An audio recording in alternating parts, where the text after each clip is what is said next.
আপনার কাছে প্রথম অবস্থায় মনে হতে পারে এটি একটি প্রাইভেট কার, যা কিনা চলছে নদীতে, তাও আবার 4 থেকে 5 জন মানুষকে নিয়ে। জি দর্শক, এমন একটি অদ্ভুত যান আবিষ্কার করে শুধু এই ফুলছড়ি না, গোটা জেলা জুড়ে মানুষের মধ্যে তাক লাগিয়ে দিয়েছেন এই স্থানীয় একটি শিক্ষা প্রতিষ্ঠানের 10ম শ্রেণীর শিক্ষার্থী রাহাত খন্দকার। সময়ের কণ্ঠস্বর কথা বলবে রাহাত খন্দকারের সঙ্গে, এবং এখানে বেশ কিছু দর্শনার্থী এসেছে, আমরা তাদের সঙ্গে যুক্ত হব। আমরা ইতিমধ্যেই কিন্তু এখানে আসার পর যেটি জেনেছি সেটি হলো যে দীর্ঘ 9 মাস পরিশ্রম করার পর এই যানটি তিনি কিন্তু আসলে আবিষ্কার করেছেন, এবং আমরা যতটুকু জেনেছি যে 2 লিটার পেট্রোল দিয়ে প্রায় 1 ঘন্টা চালানো যায় এই যানটি। তো আমরা একে একে কথা বলবো। আসলে বেশ কিছু মানুষ এখানে এসেছেন, বেশ কিছু দর্শনার্থী এখানে এসেছেন, আমরা একটু তাদের সাথে যুক্ত হওয়ার চেষ্টা করি, আমরা একটু কথা বলি তাদের সঙ্গে। এই যে ভাই, আসলে কোথা থেকে এসেছেন? আমার নাম হচ্ছে মোহাম্মদ ফারুক হোসেন। আমার বাসা এই পাশেই মধ্য উড়িয়া। আমি উড়িয়া থেকে এসেছি। আমি এবং গাইবান্ধা জজ কোর্টে অ্যাডভোকেট হিসেবে আছি ইনশাল্লাহ। আসলে আপনার কার কাছ থেকে শুনলেন যে এরকম একটা যন্ত্র? এটা আমি এবং এটা আমি নিউজের মাধ্যমেও পাইছি, প্লাস আমি যখন তৈরি করে তখন আমি মানে আসছিলাম আর কি এটা দেখার জন্য। আসলে দেখে আসলে কেমন লাগছে বলেন? দেখে একদম অন্যরকম, যে এইটা একটা এত ছোট শিশু, আমি শিশু বলি, যে ক্লাস 10ম শ্রেণীতে পড়ে বিজ্ঞান বিভাগে, সে এই আশ্চর্য একটা জিনিস কিভাবে তৈরি করলো। আমার কাছে অনেক একটা আশ্চর্য মনে হয়ে গেছে যে সে কিভাবে সম্ভব এত কিছু করার, এবং একে যদি কোনো প্রকার উৎসাহ দেওয়া যায় আমার মনে হয় ভবিষ্যতে আরও ভালো কিছু করবে।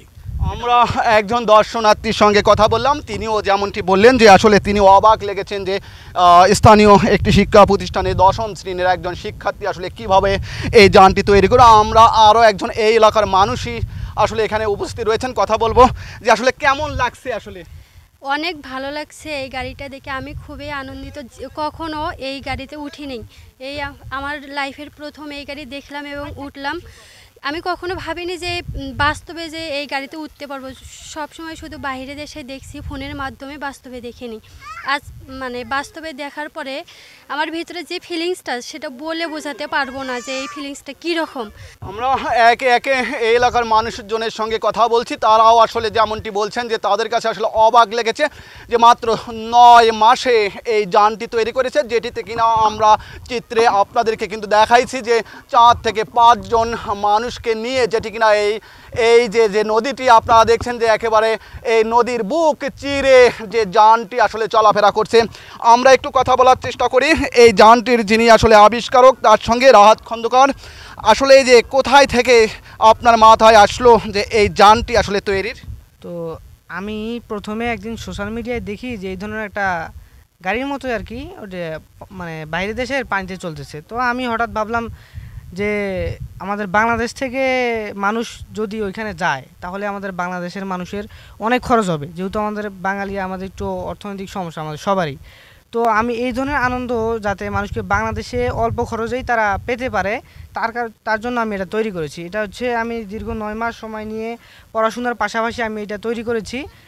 তো এটা তৈরি করতে আমার অনেক ধরনের সমস্যার শিকার হতে হয়েছে, তবুও আমি কোনো দিকে কান না দিয়ে আমি আমার নিজের কাজে অটল থেকেছি। তো আজকে আমি কোনো দিকে কান দিইনি বলে আজকে আমি সফল। আসলে কোনো বাধা বিপত্তি এসেছিল কিনা? হ্যাঁ, এটা তৈরি করতে তো সবথেকে বড় বাধা ছিল অর্থনৈতিক সমস্যা। আমরা যেহেতু নিম্নবিত্ত পরিবার, সেই হিসাবে এই বোর্ড তৈরি করার মতো খরচ আমার পরিবারের পক্ষে দেওয়া সম্ভব না। আসলে এই বোর্ডটা আসলে আপনার তৈরি করতে আসলে কতগুলো টাকা খরচ হয়েছে? এই বোর্ডটা তৈরি করতে আমার মোট প্রায় 5 লক্ষ টাকার মতো খরচ হয়েছে প্রথম অবস্থায়, যেহেতু তার জন্য এই বোর্ডটা তৈরি করার জন্য 5 লাখ টাকা আমার খরচ হয়েছে। তো ওইখান থেকে আমার 3.5 লাখ টাকায় ঋণ করতে হয়েছে, আর বাকিটা হচ্ছে আমার পরিবার এবং আমার আত্মীয় স্বজনরা দিয়েছিল। আচ্ছা, আসলে এই যে 1 লিটার পেট্রোল দিয়ে আসলে কতটুকু রাস্তা যাওয়া যায়? এটা হচ্ছে 1 লিটার না, এটা হচ্ছে 2 লিটারে 1 ঘন্টা চলে। আসলে এই যে এটি আসলে আবিষ্কারের পর আসলে এই যে তোমার যেটা ভবিষ্যৎ আসলে কি পরিকল্পনা আছে? এইটা তৈরি করার পর আমার এখন ভবিষ্যৎ প্ল্যান হচ্ছে, যেহেতু আমাদের বাংলাদেশ নৌ পরিবহনটা একেবারেই দুর্বল, তো আমার ভবিষ্যৎ প্ল্যান হচ্ছে বাংলাদেশ নৌ পরিবহন যাতে আরও শক্তিশালী করা যায় সেই পরিকল্পনা আছে আমার। যেহেতু আমাদের বাংলাদেশে তেমন সাবমেরিন নাই, তো আমার ইচ্ছা হচ্ছে সাবমার্সিবল জিনিস তৈরি করা, যেগুলো হচ্ছে পানির উপরে পাশাপাশি পানির নিচেও চলবে, যাতে আমাদের বাংলাদেশের নৌ পরিবহন যোগাযোগ ব্যবস্থা আরও উন্নত হবে। দর্শক, আমরা কথা বললাম এই যে বোটটি যিনি আসলে তৈরি করেছেন একেবারে প্রাইভেট কারের মতো কিন্তু আসলে দেখতে, কিন্তু আসলে প্রাইভেট কার না, যেটি কিনা একেবারে এই নদীর বুক চিরে আসলে চলাচল করছে। এবং যিনি এই বোটটি আসলে আবিষ্কার করেছেন আমরা তার সঙ্গে কথা বললাম, তিনিও আসলে যেমনটি বললেন যে শুধু এই বোটটি না, এটি পূর্বেও সে বেশ কিছু যন্ত্র আসলে সে আবিষ্কার করেছে। তো আমরা একটু কথা বলি এই রাহাত খন্দকারের মা যেখানে রয়েছেন, আমরা একটু তার মার সঙ্গে একটু যুক্ত হব। এই যে আপনার ছেলে আসলে কত দিন থেকে, মানে ছোটবেলা থেকেই কি? হ্যাঁ, অনেক ছোটবেলা থেকে ওর এইটা মাথায়, ছোটবেলা থেকে অনেক জিনিসই ওই তৈরি করতো, কিন্তু আমরা বুঝতে পারি নাই যে আজকে ও বড় ধরনের কিছু হবে আর কি। এই বোর্ডটা আসলে 9 মাস লাগছে তৈরি করতে, পড়াশোনার ফাঁকে ফাঁকে 9 মাসে এটা তৈরি হয়েছে। গত কুরবানি ঈদের আগের দিন উদ্বোধন হয়েছে এই গাড়ি নামানো হচ্ছে পানিতে। তারপরেও একদিন ফুলছড়ি বেরিবাঁধে যায় 3 দিন ছিল আমার ছেলে গাড়ি নিয়ে, খুবই ভালো লাগছে। ওখানকার মানুষও অনেক ভালো বলছে, অনেক জায়গা থেকে লোকজন দেখতে যাচ্ছে। তো এখন কথা, আমার তো সমস্যা, কিন্তু আমার ছেলে তো আরও চায় আরও বড় কিছু বানাইতে, কিন্তু আমি পারি না তো দিতে। এখন যদি কোনো সরকার বা কোনো সংস্থা থেকে সাহায্য বা সহযোগিতা করে, তাহলে আমার ছেলে আরও বড় কিছু করতে পারবে দেশের জন্যে। আমরা একটু কথা বললাম এই রাহাত খন্দকারের মার সঙ্গে, তিনিও আসলে যেমনটি আমাদেরকে বললেন যে একটু সরকারি কিংবা বেসরকারি সহযোগিতা পেলে হয়তো বা আরও ভালো কিছু আসলে তৈরি করবে। তো এই ছিল আমার কাছে সর্বশেষ।